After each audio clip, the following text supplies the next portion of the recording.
ठीक है, it is question number first.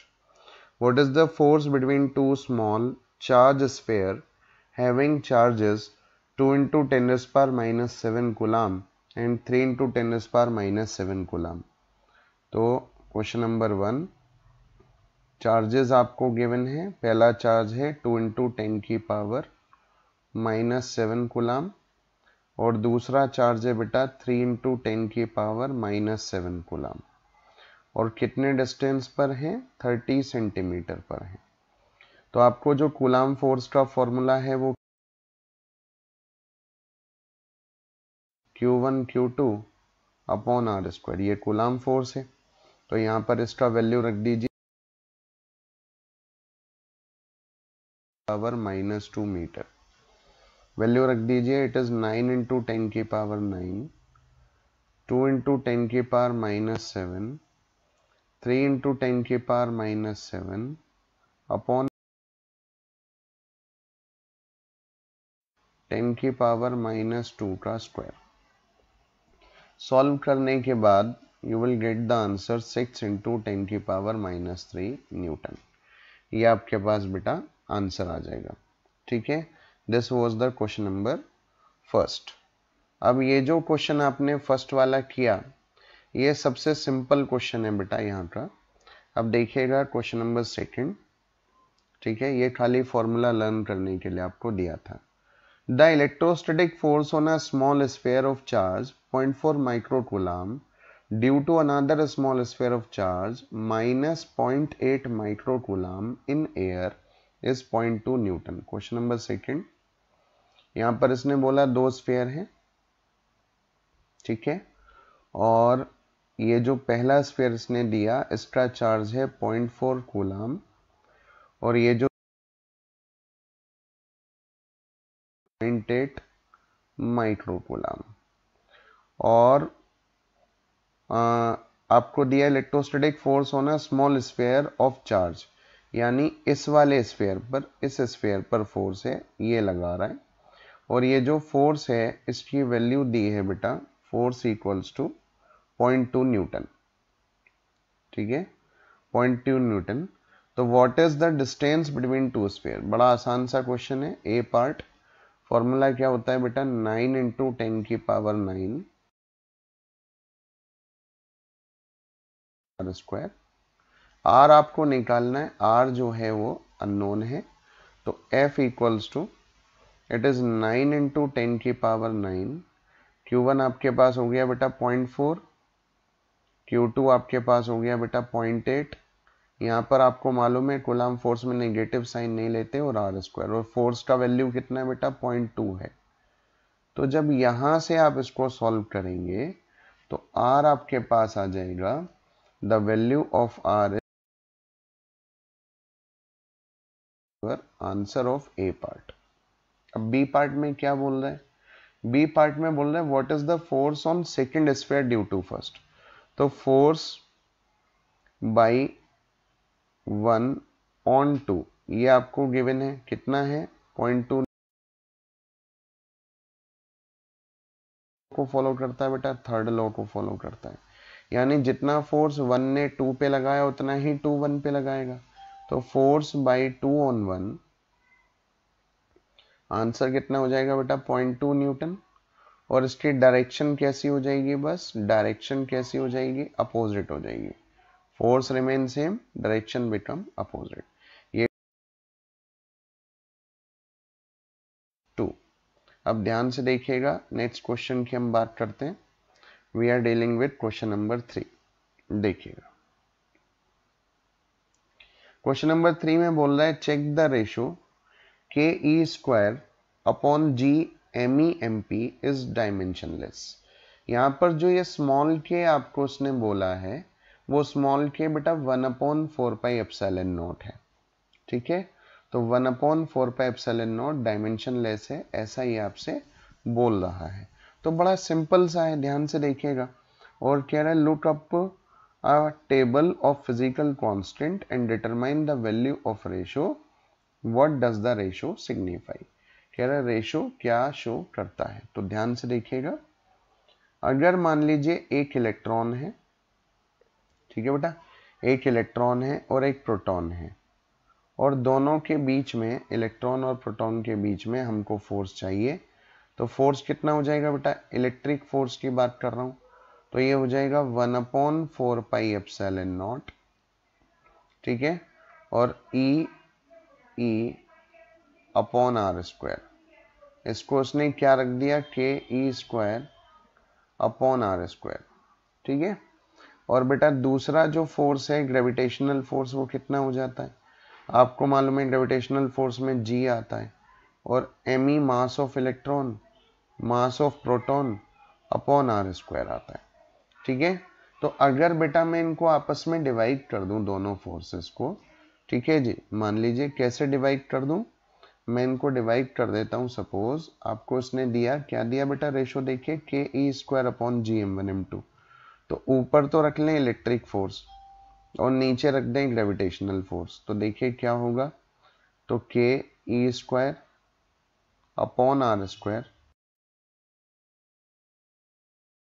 P/r²,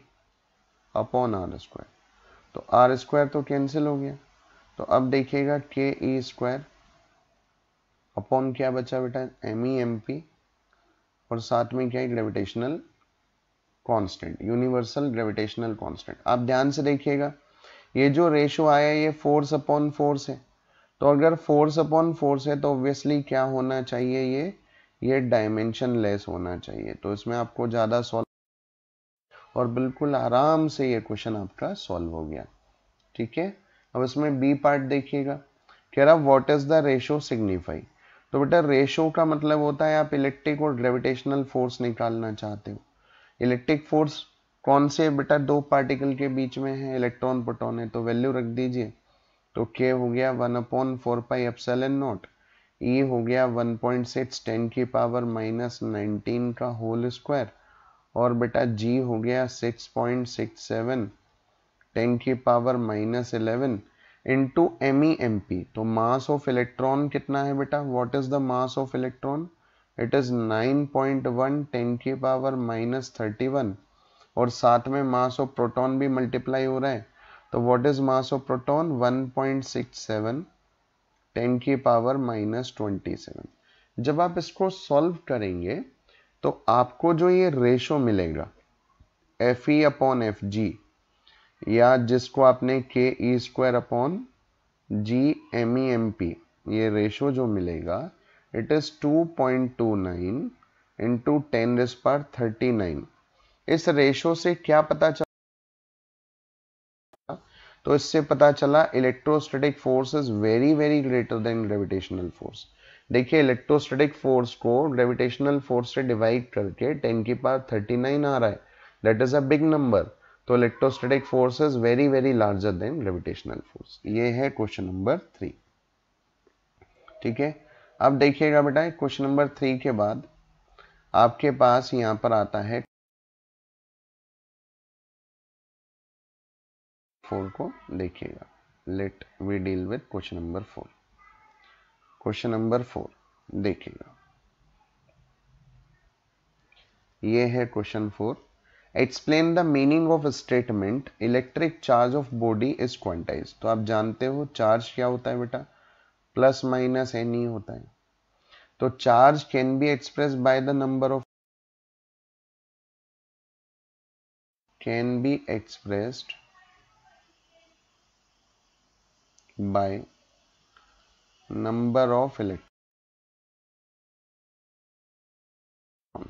तो इलेक्ट्रिक चार्ज किसको फॉलो कर रहा है, क्वांटाइजेशन को। मतलब माना गया कि चार्ज का जो फंडामेंटल पार्टिकल है, जो एलिमेंट्री पार्टिकल है, वो कौन है, एलिमेंट्री पार्टिकल, ठीक है। फंडामेंटल मतलब सबसे छोटा जो पार्टिकल है वो इलेक्ट्रॉन है, इसलिए इलेक्ट्रिक चार्ज क्या होता है, क्वांटाइज्ड होता है। ये तो ए पार्ट हो गया। अब बी पार्ट में देखिए इसने क्या पूछा है, why can one ignore quantization of electric charge when dealing with macroscopic object. तो बेटा जब भी हम मैक्रोस्कोपिक बॉडी से डील करते हैं, जैसे बहुत बड़ी बॉडी है जैसे अर्थ है, ठीक है, या और भी कोई मैक्रोस्कोपिक ऑब्जेक्ट है, तो it is not possible to find number of electron. उसमें नंबर ऑफ इलेक्ट्रॉन निकालना पॉसिबल नहीं है, ठीक है बेटा। और क्योंकि नंबर ऑफ इलेक्ट्रॉन निकालना पॉसिबल नहीं है, इसलिए जो हमारे पास जो चार्ज है मैक्रोस्कोपिक बॉडी का, उसको इलेक्ट्रॉन की फॉर्म में हम एक्सप्रेस नहीं कर सकते, क्योंकि इलेक्ट्रॉन की फॉर्म में एक्सप्रेस करने का नाम ही क्या होता है बेटा, क्वांटाइजेशन होता है। ठीक है, ये है क्वेश्चन नंबर 4। आशा करता हूं आपको अच्छा लगा होगा। ठीक है, अब देखिएगा नेक्स्ट क्वेश्चन है क्वेश्चन नंबर 5। तो क्वेश्चन नंबर 5 में आपसे पूछ रहा है, when a glass rod is rubbed with a silk cloth, charge appear on both, a similar phenomena is observed with many other pair of bodies. Explain how this observation is consistent with the law of conservation. ये है question number 5।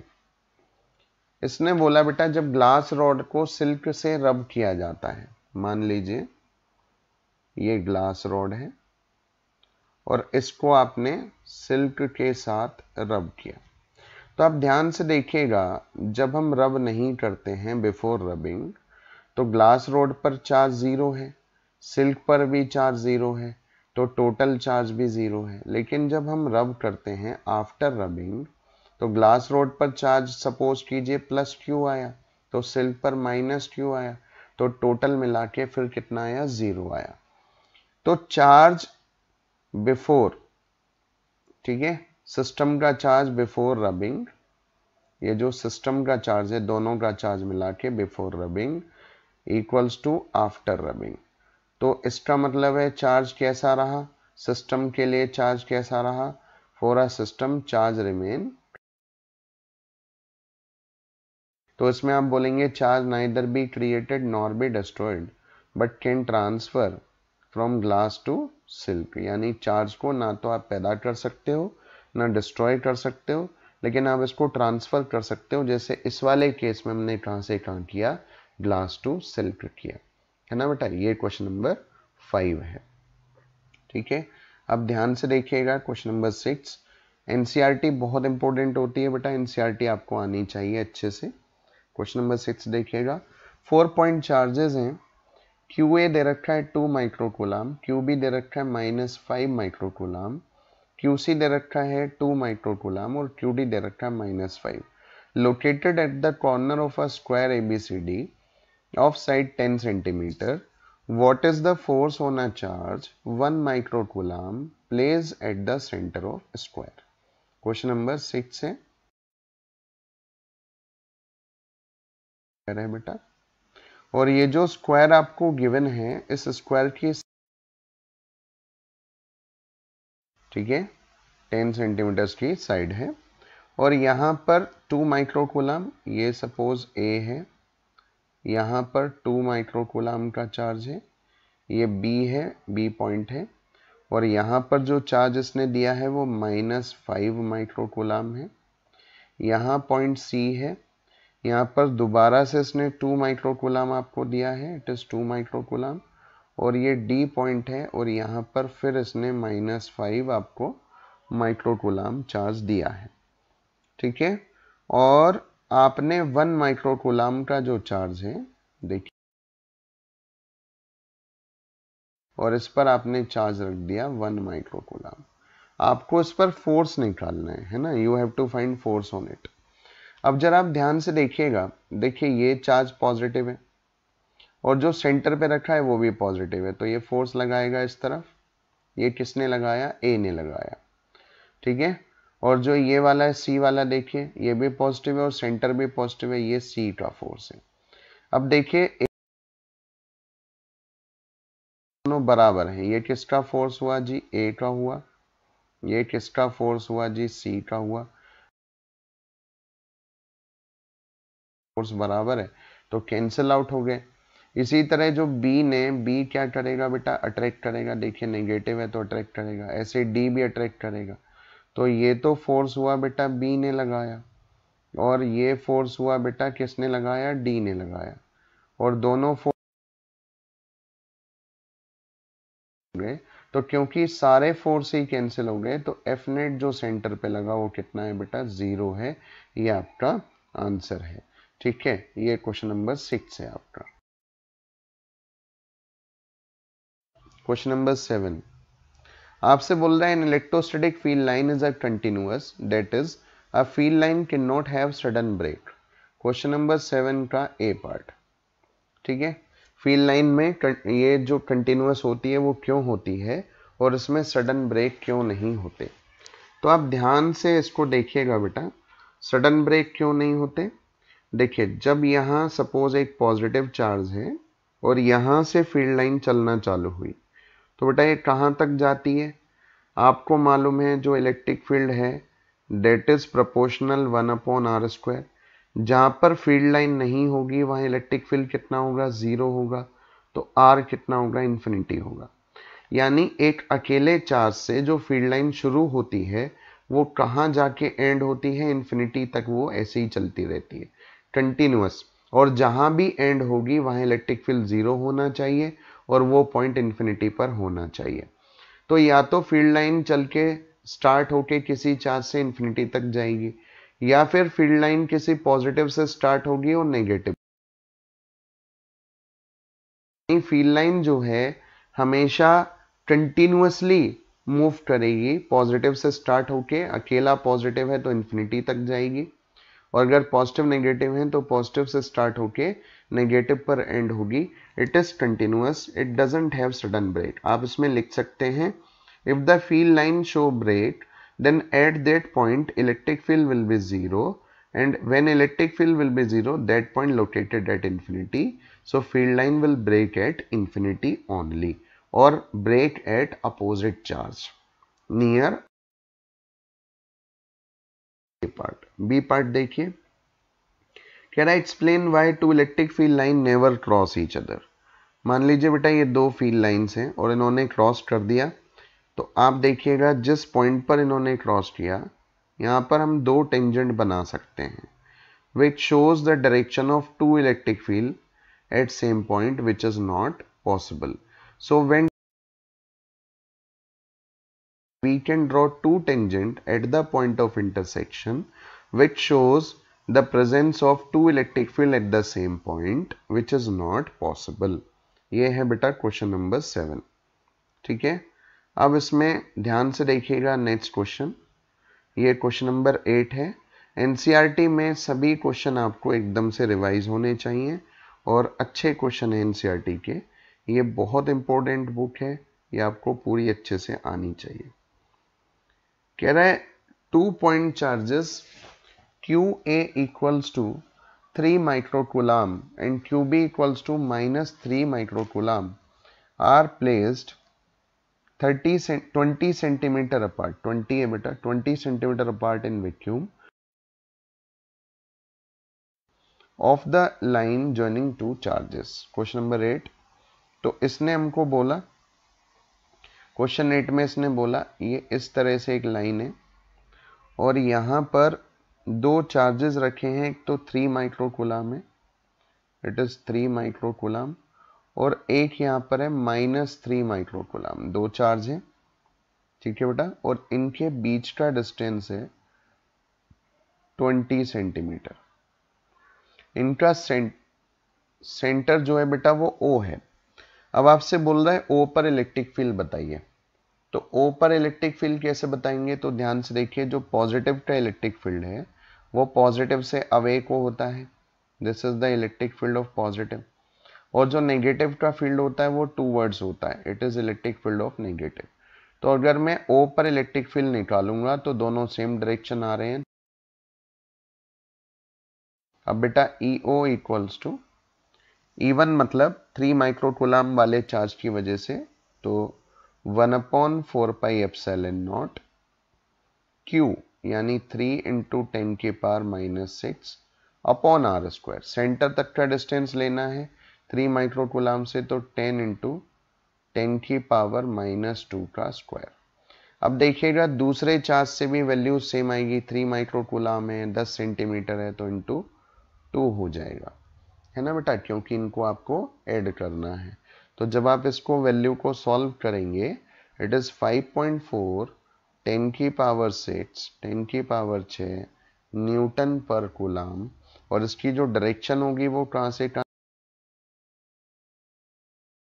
-3 microcoulomb की तरफ। ये 7th का ए part है।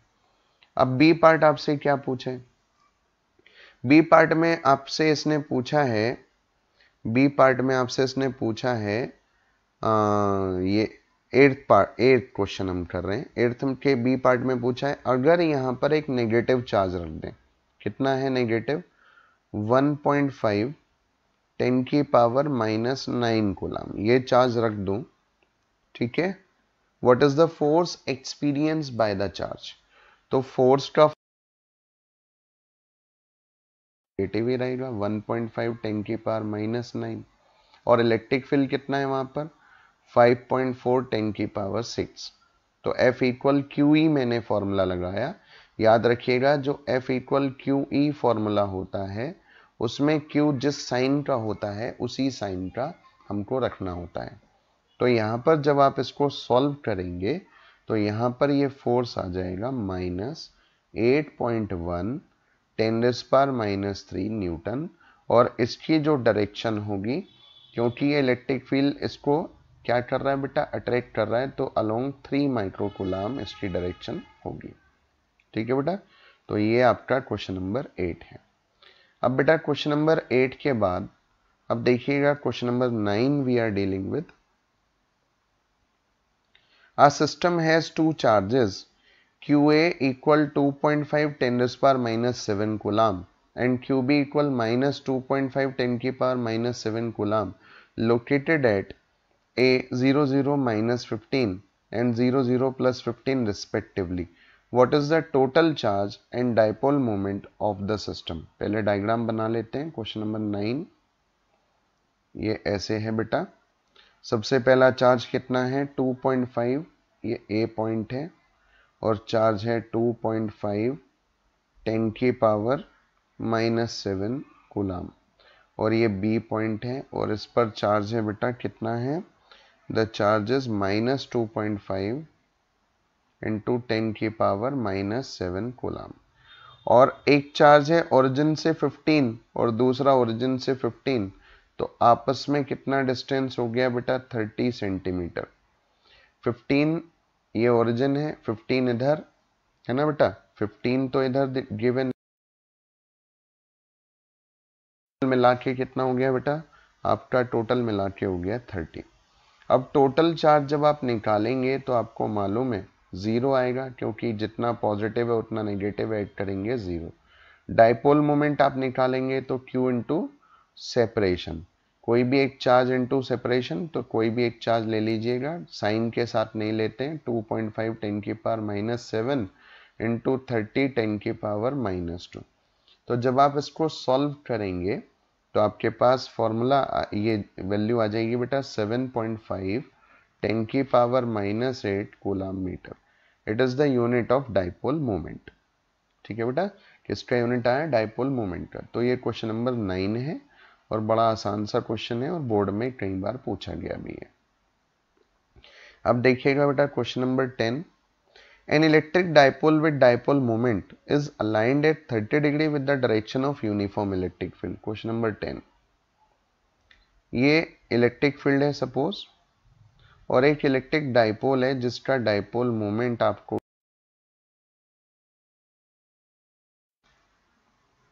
4 into 10 की power -9, 4 into 10 की power -9, ठीक है। 8 सेकेंड ध्यान से देखिएगा, क्या है बेटा डाइपोल मोमेंट,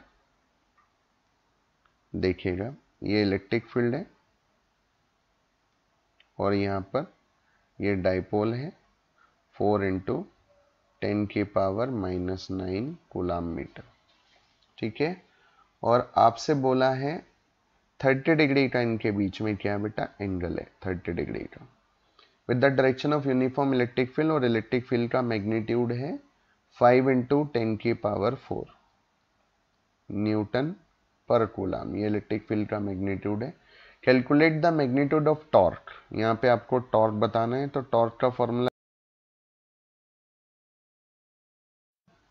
तो यहाँ से P हुआ जी 4 इंटू 10 की पावर -9, E हुआ जी 5 इंटू 10 की पावर 4, और साइन 30 क्या होता है बेटा 1/2 होता है, तो 1/2 तो 2 रह जाए,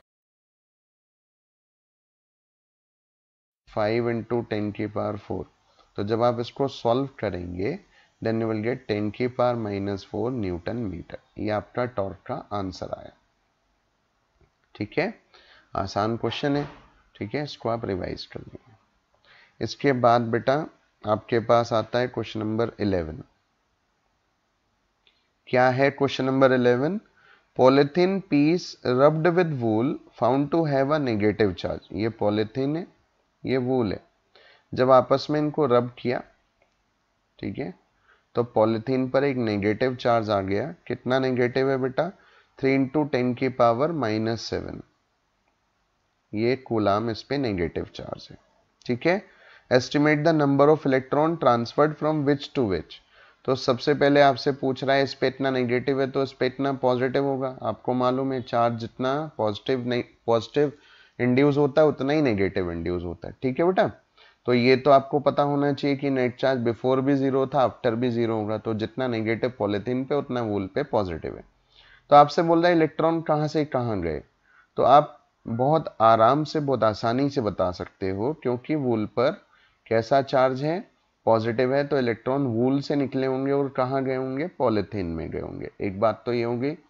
और कितने इलेक्ट्रॉन गए पूछ रहे हैं, तो Q इक्वल्स टू एनी, कितना चार्ज डेवलप हुआ? 3 इंटू 10⁻⁻⁷। एन हमको निकालना है और इट इज 1.6 10⁻⁻19। तो जब आप नंबर ऑफ इलेक्ट्रॉन सॉल्व करेंगे तो इट इज ऑलमोस्ट 1.875 इंटू 10⁻12। इतने इलेक्ट्रॉन कहाँ से कहाँ गए बेटा? वूल से निकले और पॉलिथीन में चले गए, है ना। तो आपसे बी पार्ट में पूछ रहा है is there any transfer of mass also? Yes, क्योंकि एक इलेक्ट्रॉन का जो मास होता है वो होता है 9.1 10⁻⁻31 kg। अब देखो वूल ने तो बहुत सारे इलेक्ट्रॉन दिए। कितने दिए? इतने दिए, अभी निकाला हमने। तो टोटल मास ट्रांसफर कहां से कहां गया? वूल टू पॉलिथीन गया। ठीक है, तो कितना मास? एक इलेक्ट्रॉन का मास 9 10⁻⁻31 और नंबर ऑफ इलेक्ट्रॉन 1.875 10⁻12। तो जब आप इसको सॉल्व करेंगे तो it will be 1.687 into 10⁻⁻18 kilogram. Answer of this question. ठीक है बेटा, ये आपका क्वेश्चन नंबर है 11। अब इसके बाद बेटा क्वेश्चन नंबर 11 के बाद we are dealing with question number 12। ठीक है, two insulated charge copper sphere. Two insulated charge copper sphere, insulated इसलिए बोलता है ताकि चार्ज एयर में लीक ना हो जाए। Copper sphere A and B have their centre separated by 50 centimetre. मान लीजिए ये इंसुलेटेड चार्ज कॉपर स्फेयर है ए और बी, और इनका सेंटर जो सेपरेट दे रखा है वो 50 सेंटीमीटर दे रखा है, 50 centimetre. What is the mutual force if the charge on each 10⁻⁻7 coulomb, दोनों पर, है ना। कितना चार्ज है? 6.5 10⁻⁻7 कूलाम कह रहा है। तो इन पर फोर्स बताइएगा। तो बड़ा सिंपल सा है बेटा, फोर्स का फॉर्मूला क्या होता है? 9 इंटू 10⁻9 Q1 Q2, तो 6.5 10⁻⁻7 Q upon R square. R square मतलब 50 इंटू 10⁻⁻2 का whole square. When 1 into 10⁻⁻2 newton, that is your answer. अब बी पार्ट में आपसे पूछ रहा है, बी पार्ट में पूछ रहा है what is the force of repulsion if each sphere is charge double the above amount. तो जो एफ डैश हो गया उसमें देखो 9 इंटू 10⁻9 तो सेम है, लेकिन ये 2Q हो गया और ये भी 2Q हो गया, और R चेंज किया है क्या? हाँ, distance between them is half, तो R/2 का स्क्वायर। तो देखिएगा ये 2 2 जा 4 हो जाएगा और 4 ही नीचे आएगा, तो ये 4 ऊपर चला जाएगा, तो 8 टाइम्स ऑफ पुराना फोर्स आ जाएगा। देखिए, तो 8 इंटू 1.5 5, ठीक है। तो हम इसको सॉल्व करेंगे, ये 16 आएगा बेटा, ठीक है। सॉरी, ये 16 आएगा, 8 नहीं आएगा, क्योंकि नीचे क्या आएगा, 4 आएगा और ऊपर भी 4 है, 16 होगा बेटा ये। तो 16 टाइम्स, तो उसको सॉल्व करेंगे Newton, that is your answer, ठीक है। ये अच्छा क्वेश्चन है, इजी क्वेश्चन है, इसको आप ध्यान से देखेंगे और इसको रिवाइज कर लेंगे, ठीक है बेटा। ये है क्वेश्चन नंबर 12। अब बेटा question number we are dealing with question number 13। आपसे बोल रहा है suppose the sphere A and B in exercise have identical size. A third sphere of same size but uncharged is brought in contact with the first, then brought in contact with the second, and finally removed from both. What is the new force of repulsion between A and B? Question number 13. तो हमने माना बेटा A था हमारे पास और ये B था हमारे पास, और इस पर कुछ राइट सेम आइडेंटिकल साइज जो है वो C स्फीयर है, वो पहले A के कांटेक्ट में रखा, जैसे ही रखते हैं तो चार्ज आधा आधा चला जाता है, Q प्लस 0/2, और C पर भी कितना हो गया, Q प्लस 0/2। अब C को B के कांटेक्ट में रखा फर्दर, तो C ऑलरेडी Q/2 चार्ज ले लिया है और इस पर है Q, तो ये हो जाएगा बेटा Q/2 प्लस Q/2, तो ये हो गया 3Q/4। तो मतलब कहने का ये है बेटा कि जो A और B हैं, अब जो सिचुएशन आपके पास है उसमें A ये है और B ये है, और A पर चार्ज कितना हो गया है, Q/2, और B पर कितना हो गया है, 3Q/4, और बेटा इनके बीच का डिस्टेंस R ही है, डिस्टेंस चेंज नहीं किया है, ठीक है, क्योंकि ये पहले क्वेश्चन से डेटा इन्होंने लिया है, तो डिस्टेंस रिमेन R, ठीक है जी। और R कितना था, आप देखिएगा पहले क्वेश्चन में R था 50 सेंटीमीटर, और आपको Q भी गिवन है, तो देखिएगा यहाँ पर जो फोर्स का नया फॉर्मूला आ जाएगा 9 × 10⁹ 4 अपॉन R²। तो अगर आप देखेंगे तो 3/8 टाइम्स ऑफ F आ जाएगा। अगर आप 3/8 और F जो पुराना फोर्स है क्वेश्चन नंबर 12 का A पार्ट, तो आप उस फोर्स की वैल्यू अगर आप पुट कर दें क्वेश्चन नंबर 12 का A पार्ट जो अभी आपने किया 2 मिनट पहले, तो बेटा उसका 12 का A पार्ट में वैल्यू क्या थी, 1 -2। तो आप इसको सॉल्व करेंगे, then you will get the answer 5.7 × 10⁻³ newton. ये बेटा आपका क्वेश्चन नंबर 13 है। कौन सा क्वेश्चन है, which question it is question number 13 of your NCERT book ना बेटा। ये क्वेश्चन काफी अच्छा क्वेश्चन है और बोर्ड में कई बार पूछा गया क्वेश्चन है, तो ये आपको समझ में आना चाहिए, ठीक है बेटा। इसके बाद क्वेश्चन नंबर 13 के बाद क्वेश्चन नंबर 14 देखते हैं। आसान क्वेश्चन है, ध्यान से देखिएगा। We are dealing with question number 14, देखिएगा क्वेश्चन नंबर 14 है ना।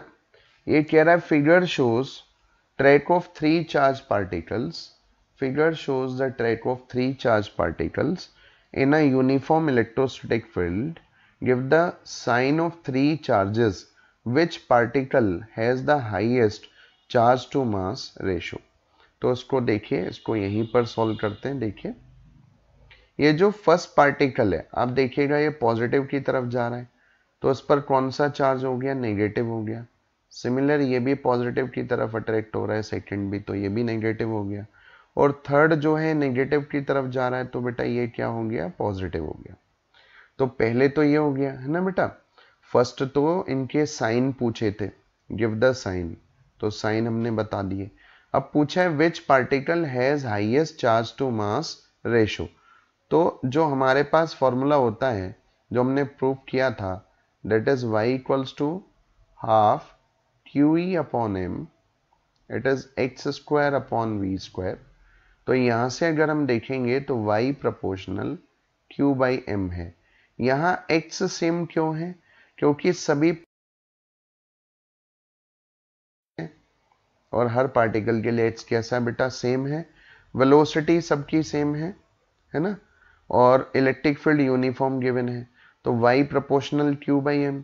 अब देखिएगा सबसे ज्यादा डेविएशन किस पार्टिकल में हो रहा है, तो आप यहां पे देखिए लास्ट में सबसे नियर जो प्लेट के है वो कौन सा पार्टिकल है, तो आपको थर्ड दिखाई दे रहा है।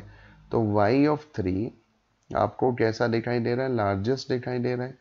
तो इसलिए q upon m of 3 is also largest. ठीक है बेटा, तो ये क्वेश्चन हो गया आपका क्वेश्चन नंबर 14। ठीक है, बढ़िया क्वेश्चन है और आपसे बोर्ड में अगर ये क्वेश्चन आपको अच्छा लगा हो तो very good question it is. अब क्वेश्चन नंबर 15 आप देखिएगा, कह रहा है consider a uniform electric field E equals to, आपको बोल रहा है E इक्वल्स टू 3 इंटू 10 की पावर 3 आई कैप, ठीक है, newton per coulomb. What is the flux of this field through a square of 10 centimetre on a side whose plane is parallel to YZ plane. सबसे पहले आपको electric field कौन सी direction में दे रखा है? एक्स एक्सिस में दे रखा है। Question number 15, electric field equals to 3 into 10 की power 3 I cap, X axis में दे रखा है। What is the flux of this field through a square of side 10 centimetre on a side whose plane is parallel to YZ। ठीक है, हम एक cube बना लेते हैं, इससे आपको ज्यादा अंदाजा हो जाएगा। Let we draw a cube, देखिएगा ध्यान से, ये हम क्यूब बना लेते हैं। ये हमने बेटा क्यूब बनाया। अब इलेक्ट्रिक फील्ड जो उसमें गिवन है वो ऐसा है, ये है इलेक्ट्रिक फील्ड। ठीक है, और इस पे एक्सिस मेंशन कर लेते हैं। ये कौन सी एक्सिस है? एक्स है। ये कौन सी एक्सिस है? जेड है। और ये कौन सी एक्सिस है? वाई है। ठीक है, तो अब जरा आप ध्यान से देखिएगा, ये YZ प्लेन में बोल रहा है, आपसे बोला YZ प्लेन में कोई आपको प्लेन लेना है। तो आप ध्यान से देखिएगा YZ प्लेन में कौन सा प्लेन है, तो वी आर डीलिंग विद, ये इलेक्ट्रिक फील्ड कौन सी डायरेक्शन में? एक्स डायरेक्शन में। ठीक है, तो YZ में कौन सा प्लेन है? देखिएगा ये वाला प्लेन आपको YZ में दिखाई दे रहा है। ठीक है, ये कौन से प्लेन में है? YZ में है। ठीक है, और ये वाला प्लेन भी कौन से प्लेन में है? YZ में। This is also in YZ। तो बेटा इसका जब एरिया वेक्टर हम बनाएंगे तो एरिया वेक्टर होता है परपेंडिकुलरली आउटवर्ड्स, ये एरिया वेक्टर हो गया। अब अगर आप ध्यान से देखेंगे इसको, तो ये जो इलेक्ट्रिक फील्ड है इसमें आ रहा है, तो इलेक्ट्रिक फील्ड और एरिया वेक्टर के बीच में एंगल कितने डिग्री आ रहा है? 0 डिग्री आ रहा है। तो आपसे पूछा था व्हाट इज द फ्लक्स, तो फ्लक्स डॉट ए हो जाएगा, और E कितना है? 3 इंटू 10 की पावर 3 आई कैप है। आपको स्क्वायर गिवन है 10 सेंटीमीटर है, तो 10 इंटू 10 की पावर का स्क्वायर, और ये भी आई कैप है। तो इसको सॉल्व कर लीजिए, तो 3 इंटू 10 की पावर 3, और ये हो जाएगा आपका मल्टीप्लाई 10 की पावर -2। तो ऑलमोस्ट ये जो आंसर आपके पास आएगा it is 30 volt meter answer. और जो बी पार्ट है उसमें, और बी पार्ट में क्या पूछ रहा है आपसे? कह रहा है what is the flux through the same square if the normal to its plane makes a 60 degree angle with X axis. अभी देखिए नॉर्मल, ये जो एरिया वेक्टर आपने बनाया था, देखिए मैं दोबारा बना देता हूं, ये ऐसे था प्लेन, ये इलेक्ट्रिक फील्ड था, इस पे जो नॉर्मल है और ये एक्स एक्सिस थी इधर, वो नॉर्मल और इलेक्ट्रिक फील्ड एक्स एक्सिस में ही है। ठीक है, ये नॉर्मल जो है ये कितना एंगल बना रहा है? 60 डिग्री का बना रहा है, 60 डिग्री फ्रॉम एक्स एक्सिस। तो आपको सिंपली दिखाई दे रहा है ई और ए के बीच में 60 है, तो phi equals to E A cos 60। तो यहां से जब आप वैल्यू रख देंगे, ई आपके पास है, एरिया आपके पास है ऑलरेडी, कॉस 60 ई कितना है 3 इंटू 10 की पावर 3 और एरिया कितना है 10 इंटू 10 की पावर -2 का होल स्क्वायर और कॉस 60 क्या होता है 1/2। तो जब आप सॉल्व करेंगे इट इज 15 न्यूटन मीटर, ये आपके पास आंसर आ जाएगा क्वेश्चन नंबर 15 का। ठीक है बेटा, ये आप देखिएगा। What is the net flux of uniform electric field of exercise, same exercise, through a cube of side 20 centimeter oriented so that its faces are parallel to coordinate axis? ठीक है, अब जरा ध्यान से देखिएगा। पहले तो आपने ये ऊपर देखिएगा, ये स्क्वायर है, इस वाले क्वेश्चन में स्क्वायर है और यहां पर आपको क्यूब दिया है, पूरा कंप्लीट क्यूब इज गिवन। ठीक है, और यहां क्या दिया बेटा, स्क्वायर दिया है। तो आप देखिएगा यहां से मैं क्यूब बना देता हूं, ये मैंने क्यूब बना दिया, ये क्यूब है। ठीक है, ये एक्स एक्सिस है, ये जेड एक्सिस है और ये वाई एक्सिस है। इलेक्ट्रिक फील्ड कैसे आ रहा है, इलेक्ट्रिक फील्ड ऐसे। ठीक है, आपसे क्या पूछा है, इस क्यूब से आने वाला फ्लक्स पूछा है। तो देखिए इस प्लेन से तो ऑलरेडी जीरो हो जाएगा, इसके तो ये क्या है, इसके तो ये पैरेलल है, इस प्लेन से भी ऑलरेडी जीरो हो जाएगा। ये जो आउटर आप प्लेन देख रहे हो उससे भी जीरो हो जाएगा और जो बैक में आप प्लेन देख रहे हो उससे भी जीरो हो जाएगा। अब आपके पास जो प्लेन बचे, एक तो बेटा ये वाला बचा जिससे आपको निकालना पड़ेगा और एक ये वाला बचा वाई जेड वाले। अब आप जरा इस प्लेन से जब आप फ्लक्स कितना है बेटा, ई है आपका, ई कितना है, ई है आपके पास 3 इंटू 10 की पावर 3 पहले क्वेश्चन का, और ए कितना है 10 इंटू 10 की पावर -2 का स्क्वायर। ये आ गया यहाँ का फ्लक्स बेटा, क्योंकि एरिया वेक्टर ऐसे है। अब देखो इसका एरिया वेक्टर ऐसे है और इलेक्ट्रिक फील्ड ऐसे है। ठीक है, तो जो लेफ्ट वाला है, ये तो राइट वाले का है, जो लेफ्ट वाला इसका ई है, ई कितना है बेटा 3 इंटू 10 की पावर 3 इंटू 10 इंटू 10 की पावर -2 का स्क्वायर। लेकिन अभी आप ध्यान से देखेंगे तो इसमें एक माइनस साइन और आएगा, क्योंकि एरिया और इलेक्ट्रिक फील्ड दोनों अपोजिट डायरेक्शन है। तो टोटल फ्लक्स जब आप देखेंगे तो phi left plus phi right equals to 0 हो जाएगा। तो जो क्वेश्चन नंबर 16 है उसमें आंसर क्या आना है बेटा, 0 आना है। ठीक है,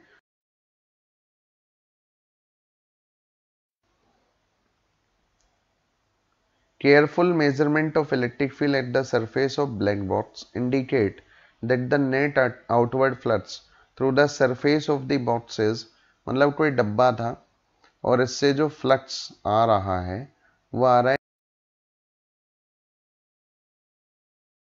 what is the net charge inside. तो बड़ा आसान सा क्वेश्चन है। अगर आपको नेट चार्ज इनसाइड चाहिए, क्वेश्चन नंबर 17 नेट चार्ज चाहिए, तो नेट चार्ज का फॉर्मूला क्या होता है, Q बाई एप्सिलॉन नॉट। तो यहाँ से Q हो जाएगा 5 टाइम्स ऑफ एप्सिलॉन नॉट। तो Q इक्वल्स टू 8 इंटू 10 की पावर 3 इंटू 9 10 की पावर -12। न्यूमेरिकल में आपको 9 रखना है, वैसे 8.85 होता है। तो यहाँ से आप सॉल्व करेंगे तो इट इज 72 10 की पावर -9 कूलम, ये चार्ज हो गया। ठीक है, आगे देखिए क्या पूछा है इसने, if the net outward flux through the surface of box is 0, could you conclude that there were no charges inside the box। ठीक है, तो इसका मतलब नेट फ्लक्स 0 है का मतलब क्या, क्या 0 होना चाहिए बेटा, नेट चार्ज 0 होना। चार्ज नहीं है तो बेटा चार्ज तो हो सकता है, मान लीजिए किसी जगह पर डाइपोल रखा हो प्लस माइनस, तो उस पे नेट चार्ज 0 होगा। ये पूछा इसने could you conclude that there were no charges, तो आप नहीं बता सकते no there may be a dipole, लेकिन वहां पर ये कंपलसरी है कि नेट चार्ज 0 होना चाहिए, नेट चार्ज एकदम ठीक है। As shown in figure what is the magnitude of electric flux, what is the magnitude of electric flux through the square. तो बेटा अगर आप ध्यान से देखें तो ये इस तरीके का एक डायग्राम आप इमेजिन कीजिएगा, तो आपको ये इमेजिन हो जाएगा ये क्या बेटा, इस तरीके का आप एक डायग्राम इमेजिन कीजिए, ये देखिए ऐसे बेटा। तो अब यहां से फ्लोर से ऊपर कितनी दूर है, फ्लोर से ऊपर कितनी दूर है 5 सेंटीमीटर है ना, इतना 10 सेंटीमीटर है। यहां पर एक चार्ज रखा है प्लस क्यू, कितना चार्ज है प्लस क्यू है, और आपसे बोला फ्लक्स निकालो, फ्लक्स थ्रू दिस स्क्वायर, कौन सा स्क्वायर, ये वाला स्क्वायर जो कि आपको डायग्राम में बना हुआ है। तो अगर टोटल क्यूब से आप फ्लक्स निकालते तो आपको मालूम है क्यू बाई एप्सिलॉन नॉट होता है, लेकिन क्योंकि आपको एक फेस से चाहिए तो it is Q by 6 epsilon not. तो यहां पर वैल्यू रख दीजिए बेटा, क्यू कितना है, इट इज 10 इंटू 10 की पावर -6 अपॉन 6 की पावर -12। तो जब आप इसको सॉल्व करेंगे इट इज 1.88 10 की power 5 volt meter, that is your answer of this question number 18। ठीक है, तो बेटा ये था क्वेश्चन नंबर 18 जो बहुत आसान क्वेश्चन है लेकिन बोर्ड में, ठीक है। तो अब इसके बाद बेटा क्वेश्चन नंबर 18 के बाद बात करते हैं next, then we are dealing with question number 19। ठीक है, देखिएगा आपसे बोल रहा है अ पॉइंट चार्ज 2 माइक्रोकूलम, ये क्वेश्चन है, a point charge 2 microcoulomb is at the centre of cubical Gaussian surface 9 centimetre on edge, what is the electric flux through the surface, है ना। तो आपसे बोला सेंटर ऑफ क्यूब पर एक चार्ज है, कितना है 2 माइक्रोकूलम है ना, और net electric flux through the surface, यानी पूरे क्यूब से आपसे पूछ रहा है। तो अगर कंप्लीट क्यूब से आपसे पूछ रहा है, अगर फेस बोलता तो क्यू बाई 6 लगाते, थ्रू द सरफेस तो पूरा आपसे क्यूब का फ्लक्स ले रहा है, तो 5 equal Q by epsilon not. तो बेटा क्यू आपके पास है 2 इंटू 10 की पावर -6 और एप्सिलॉन नॉट है बेटा 9 इंटू 10 की power -12।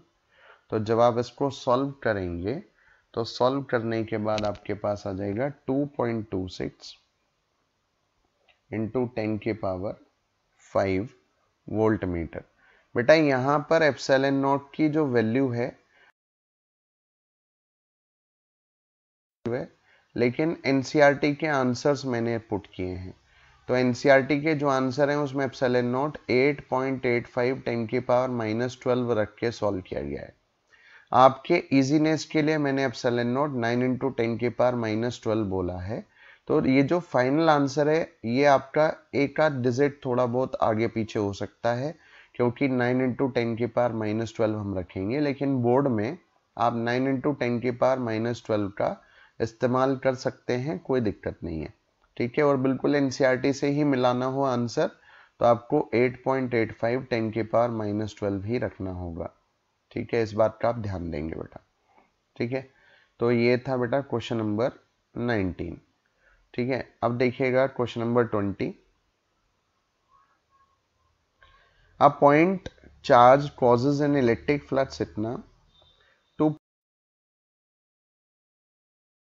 centimeter radius carried on the charge. If the radius of Gaussian surface were double, how much flux would pass through the surface? तो आप जानते हो फाई क्या होता है भाई, क्यू बाई एप्सिलॉन नॉट होता है, और charge not depends on size और एरिया, क्योंकि फाई भी इस पे डिपेंड करता है।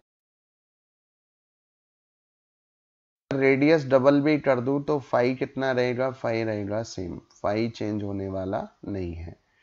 अब बोल रहा है what is the value of point charge.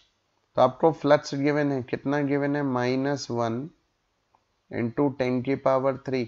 तो चार्ज क्या हो जाता है 5 इंटू एप्सिलॉन नॉट। तो -1 10⁻3 इंटू 9 10⁻−12। तो सॉल्व कर देंगे आंसर। ये आपका आंसर हो गया बेटा। ठीक है, तो ये आपका क्वेश्चन नंबर कौन है, 20 है। ठीक है, अब नेक्स्ट देखिएगा क्वेश्चन नंबर 20 के बाद अब देखिएगा 21 के। A conducting sphere of radius sphere है, ये question number 21 we are dealing with, जिसकी रेडियस है 10 सेंटीमीटर। ठीक है, अननोन चार्ज है, मतलब चार्ज हमको नहीं मालूम। If the electric field 20 centimetre from the sphere, electric field 20 centimetre from, जो इलेक्ट्रिक फील्ड है उसकी वैल्यू है 1.5 10⁻³ Newton per coulomb. What is the net charge on the sphere, radially inwards. Electric field inwards है, inwards, ये भी ध्यान रखेंगे। तो जब इलेक्ट्रिक फील्ड इनवर्ड्स होता है, टूवर्ड चार्ज होता है, तो चार्ज नेगेटिव होता है। पहले तो हमको ये पता चल गया। हमको मालूम है 20 सेंटीमीटर पे इलेक्ट्रिक फील्ड इतना स्फीयर है, तो फॉर्मूला क्या लगाएंगे, Q/4 पाई। फील्ड कितना गिवन है 1.5 10⁻³ Q निकालना है, 4 पाई एप्सिलॉन नॉट 9 20 सेंटीमीटर 10⁻² का स्क्वायर। तो यहां से जब आप चार्ज सॉल्व करेंगे तो चार्ज का वैल्यू आपके पास आएगा -6.67 10⁻⁻9 कूलम। माइनस क्यों आया, क्योंकि इलेक्ट्रिक फील्ड था इनवर्ड्स। ये बेटा क्वेश्चन नंबर है 21। ठीक है, अब देखिएगा बेटा question number 22 we are dealing with, a uniformly charged conducting sphere of 2.4 metre diameter. 22, तो डायमीटर कितना है जी, 22 की बात कर रहे हैं, we are dealing with 22। Diameter है 2.4, तो रेडियस कितनी हो गई भाई 2.4/2 1.2 मीटर, ये रेडियस हो गई। Has a surface charge density sigma equals to कितना है बेटा 80 माइक्रोकूलम पर मीटर स्क्वायर है। तो उसको 80 into 10⁻⁻6 coulomb per metre square लिख लेते हैं। ठीक है, find the charge on sphere, बड़ा आसान है। सिग्मा क्या होता है बेटा, चार्ज बाई एरिया होता है। तो चार्ज बाई एरिया है ना, सिग्मा क्या होता है बेटा, चार्ज बाई एरिया होता है। तो यहाँ पर चार्ज बाई एरिया हम पुट कर देंगे sigma upon 4 pi R square. ठीक है, तो हमको क्या चाहिए, हमको चार्ज चाहिए सिग्मा, ये सिग्मा, सॉरी फॉर्मूला गलत हो गया, ध्यान से देखिएगा, एक मिनट, फॉर्मूला गलत हो गया, फॉर्मूला दोबारा लिखते हैं, रुकिए, सिंबल्स में गड़बड़ कर दी। सिग्मा क्या होता है बेटा, व्हाट इज सिग्मा, सिग्मा होता है charge by 4 pi R square. तो चार्ज कितना हुआ भाई, sigma into 4 pi R square. तो सिग्मा कितना है 80 into 10⁻⁻6 into 4 pi R square is 1.2 metre का स्क्वायर। तो जब आप इसको सॉल्व करेंगे चार्ज को, इट इज 1.45 इंटू 10⁻⁻3। अभी आपसे पूछ रहा है फाइंड द चार्ज, हो गया, what is the total flux leaving the surface. तो फाई इक्वल Q/ε0। लीविंग क्यों बोला, क्योंकि पॉजिटिव चार्ज है। तो 1.45 10⁻⁻3, एनसीईआरटी से आंसर मिलाना है तो 8.85 10⁻⁻12। अगर आपने आसानी से सॉल्व करना है तो 9 इंटू 10⁻⁻12 सॉल्व करेंगे तो मीटर। आप बोर्ड में 9 से भी सॉल्व कर सकते हैं, ठीक है, 8.85 से भी सॉल्व कर सकते हैं, कोई दिक्कत नहीं है। ठीक है, जिससे आपको आसान लगे सॉल्व करना। Next question, question number 23। An infinite line charge produce electric field, electric field की वैल्यू कितनी, इलेक्ट्रिक फील्ड की वैल्यू कितनी है, इलेक्ट्रिक फील्ड आपको गिवन है 9 इंटू 10 की पावर 4, 9 इंटू 10 की पावर है और डिस्टेंस है 2 सेंटीमीटर। तो लाइन चार्ज के इलेक्ट्रिक फील्ड का फॉर्मूला याद कीजिए, lambda upon 2 pi epsilon naught R, ये आपको मालूम है। पूछा गया है लाइन चार्ज डेंसिटी, लैम्डा पूछा है, तो सबसे पहले इसकी वैल्यू रखना शुरू कीजिए। लैम्डा कितना हो गया, 2 pi epsilon naught E into R, है ना। तो अब इसमें आपको मालूम है 1 अपॉन 4 पाई एप्सिलॉन नॉट कितना होता है, 9 इंटू 10 की पावर 9 होता है। तो 4 पाई एप्सिलॉन नॉट कितना हो जाएगा, 1 अपॉन, तो 2 पाई एप्सिलॉन नॉट कितना हो जाएगा, 1 अपॉन 2 इंटू 9 इंटू 10 की पावर 9 हो जाएगा। तो सबसे पहले 2 पाई एप्सिलॉन नॉट की वैल्यू 1 अपॉन 2 इंटू 9 इंटू 10 की पावर 9, ई का वैल्यू 9 इंटू 10 की पावर 4 और आर का वैल्यू 2 सेंटीमीटर 10 की पावर माइनस, पास आएगा 10 की पावर -7 कूलाम पर मीटर। ठीक है, और ये क्या है बेटा, लाइन चार्ज डेंसिटी है, इसलिए इसकी यूनिट है कूलाम पर मीटर। ये आंसर है क्वेश्चन नंबर 23 का। आसान क्वेश्चन है, एक बार रिवाइज आप कर लीजिएगा। Question number 24, two large thin metal plate, दो मेटल प्लेट है, एक दो थिन है, ठीक है, are close to each other on their inner faces the plate have surface charge density of opposite sign. ठीक है, यानी अगर यहाँ पर प्लस सिग्मा है तो यहाँ पर माइनस सिग्मा है, opposite sign. What is in outer region, electric field in outer reason,